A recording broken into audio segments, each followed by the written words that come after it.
The first time Daniel Harper saw the homeless girl, she was kneeling on the cold concrete outside his gated Toronto home, drawing math equations with a broken piece of chalk.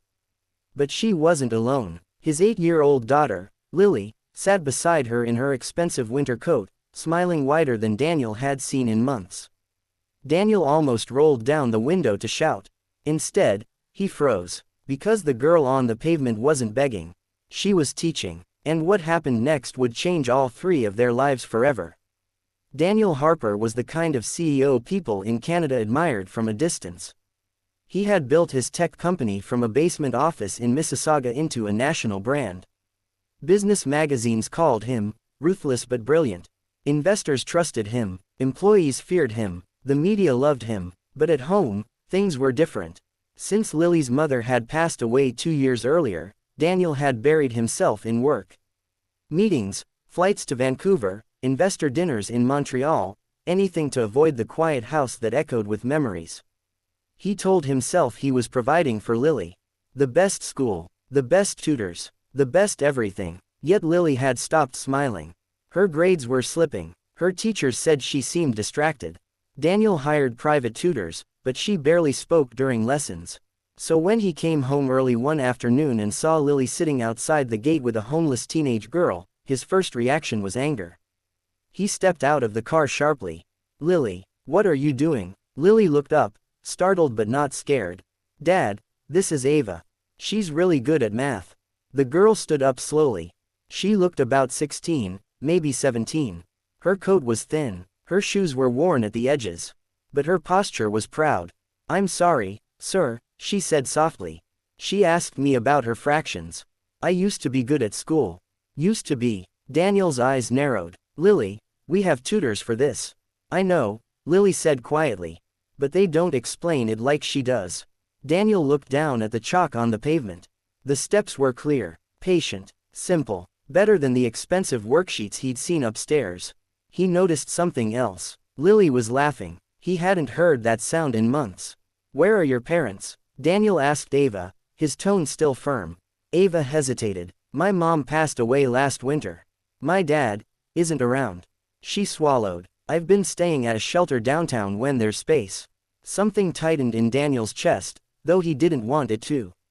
He cleared his throat. "Lily, go inside." Lily's face fell. "Dad, can Ava stay? Just for a little. We were almost done." Daniel almost said no. That was his instinct. Keep distance. Protect. Avoid complication. But then he remembered the empty dinner table. The silent house. The way Lily barely looked at him anymore. 10 minutes, he said finally. Those 10 minutes turned into an hour. Daniel watched from his office window as Ava explained math with patience and warmth. She didn't just give answers, she encouraged Lily. She asked her what she thought. She celebrated small victories. For the first time since his wife's passing, Daniel saw light in his daughter's eyes. When the lesson ended, Ava gathered her small backpack. "Thank you, sir," she said politely. "I'll go." "Wait," Daniel said before he could stop himself. "Have you eaten?" She hesitated again. That hesitation told him everything. They ate dinner together that night. At first, it was awkward. Ava tried to sit as small as possible, as if afraid to take up space. Lily wouldn't stop talking, proudly showing her dad the math problems she now understood. Daniel listened, really listened. He learned that Ava had been on the honor roll. That she loved science. That she had dreamed of studying engineering one day. "What happened?" he asked quietly. "Rent," she replied simply. "After my mom died, we couldn't keep up." The word rent hit Daniel harder than any business negotiation ever had. He excused himself from the table and stood in the hallway, staring at a photo of his late wife. She had always believed in second chances. In helping quietly. In seeing people, not labels.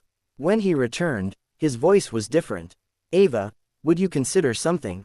he asked. She looked nervous. "What kind of something?" "I run a foundation through my company," he said slowly. "We support education initiatives across Ontario. I think we've overlooked something important." He took a breath. "I'd like to sponsor your schooling.